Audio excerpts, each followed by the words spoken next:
आज यहाँ पे करनैलगंज में हिंदू सम्मेलन हुआ है और सभी ब्राह्मण, क्षत्रिय, वैश्य, दलित, अगड़े पिछड़े सभी समाज के लोग यहाँ आए हैं। हम लोगों ने संघ के 100 वर्ष पूरे होने के उपलक्ष्य में पूरे देश में हिंदू सम्मेलन हो रहा है, तो आज यहाँ पे भी इसी उपलक्ष्य में आए हैं। बॉर्डर का एरिया है ये, थोड़ी दूर के बाद यहाँ बॉर्डर शुरू हो जाता है। डेमोग्राफी बहुत तेज़ी के साथ बदल रही है, ये हमारे लिए एक चिंता का विषय है। लफ्ज़ जिहाद हमारे लिए चिंता का विषय है। लैंड जिहाद हो रहा है देश में, उसका वो चिंता हमारे लिए है। प्रतिदिन 1000 बेटियां लफ्ज़ जिहाद का शिकार हो रही हैं। भारत के लगभग 100 लाख एकड़ ज़मीन पे कब्ज़ा हो रखा है, जिसमें 40 लाख एकड़ ज़मीन वक्फ बोर्ड कब्जा करके बैठा है, 40 लाख एकड़ ज़मीन चर्च और मिशनियों के पास है और लगभग 20 लाख एकड़ ज़मीन पे मज़ार, दरगाह, पक्का कब्रिस्तान बना के कब्जा किया गया है। ये हमारे लिए बहुत चिंता का विषय है। प्रतिदिन 1500 परिवारों का धर्मांतरण हो रहा है। एक परिवार में 7 आदमी मान के चलिए तो प्रतिदिन 10,000 हिंदुओं का धर्मांतरण हो रहा है, यानी साल में 40 लाख हिंदुओं का धर्मांतरण हो रहा है।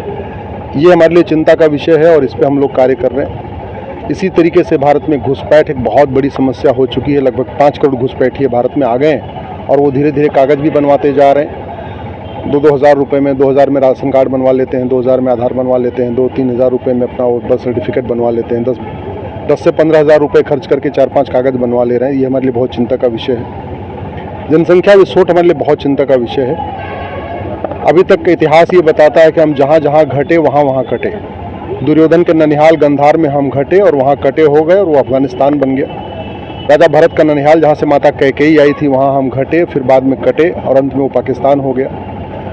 ईस्ट बंगाल अब बांग्लादेश कहलाता है और वहाँ रोज़ हम घट रहे हैं, बहुत तेज़ी के साथ घट रहे हैं। वहाँ हिंदुओं के मकान, दुकान, खेत खलिहान पे कब्जा हो रहा है।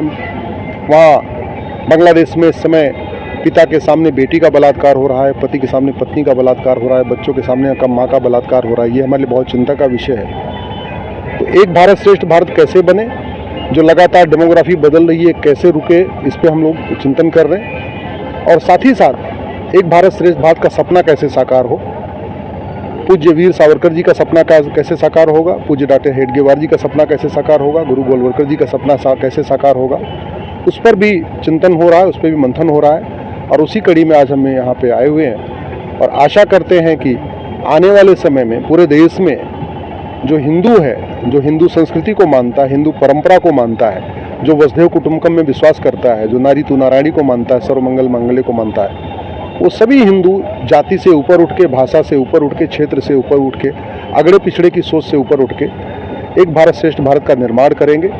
और जो हमारे महापुरुषों का सपना था, जो पूर्वजों का सपना था, जो वीर सावरकर, गुरु गोलवलकर जी का सपना था, वो जल्दी ही 10 से 15 साल में साकार हो जाएगा। सरकार आप लगातार सनातन धर्म के लिए आवाज उठा रहे हैं और सरकार का क्या स्टैंड है? सर, आप भोजशाला और कृष्ण जन्मभूमि की लड़ाई लड़ रहे हैं, क्या लगता है कब तक हिंदुओं के पक्ष में भोजशाला और कृष्ण जन्मभूमि आ जाएगा?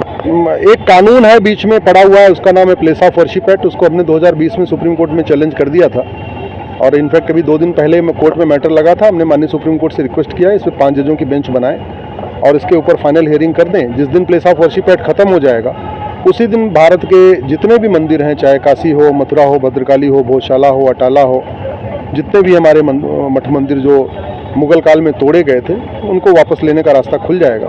हमारा एक ही कहना है, संविधान भारत का है, सरकार भारत की है, देश संविधान से चलता है और भारत का संविधान कानून बना के बाबर, हुमायूं, तुगलक, गजनी, गोरी, खिलजी के इल्लीगल काम को लीगलाइज करने का अधिकार नहीं देता है। ये जो प्लेस ऑफ वर्शिप एक्ट बनाया है, ये आक्रांताओं के इल्लीगल काम को लीगलाइज कर रहा है। इसलिए हमें पूरा विश्वास है कि जल्दी माननीय सुप्रीम कोर्ट इस पर 5 जजों की बेंच बनाएंगे और प्लेस ऑफ वर्शिप एक्ट को खत्म करेंगे। सर, एक तरफ देश की डेमो काफ़ी चेंज हो रही है, दूसरी तरफ बांग्लादेश धमकी दे रहा है कि चिकन स्नैक्स को काट देंगे भारत से। ये तो आने वाले वक्त में पता चलेगा। इस पे तो सरकार का पूरा ध्यान है। सरकार को जो करना है अपना करेगी। सरकार जो कुछ करती है वो बोल के भी नहीं करती है। सरकार ने इसके पहले जितने भी कार्य किए हैं वो तरीका भी है, सरकार को तो करना होता है, बोलना नहीं होता है। हम आम जनता का काम है बोलना, सरकार का काम है करना। तो चिकन नेक कितना चौड़ा होगा, वो चिकन नेक रहेगा या एलिफेंट नेक हो जाएगा, वो बहुत जल्दी समझ में आएगा। क्या लगता है बांग्लादेश भारत का हिस्सा हो जाएगा? बहुत सीधी सी बात है। मुख्य लक्ष्य है वहाँ पे जो हिंदुओं का नरसंहार है वो रुकना चाहिए। वो कैसे रुकेगा उसकी समाज चिंता कर रहा है, सरकार भी अपने तरीके से चिंता करेगी। सर, लव जिहाद क्यों नहीं रुक रहा है? आपने एक प्रस्ताव भी दिया था, कोई कानून बनना चाहिए। लव जिहाद एक राष्ट्रीय समस्या है। तो धर्मांतरण भी राष्ट्रीय समस्या है। तो जो समस्या राष्ट्रीय हो, पूरे देश में हो, स्वाभाविक सी बात है उसका समाधान संसद में होना चाहिए। हमें पूरा विश्वास है कि बहुत जल्दी जो बीएनएस है इसमें एक चैप्टर लफ्ज़ जिहाद के ऊपर जोड़ा जाएगा और एक चैप्टर इसमें कन्वर्जन के ऊपर भी जोड़ा जाएगा। क्योंकि अगर समस्या राज्य की हो तो कानून राज्य में बनना चाहिए, समस्या पूरे देश की हो तो कानून देश में बनना चाहिए।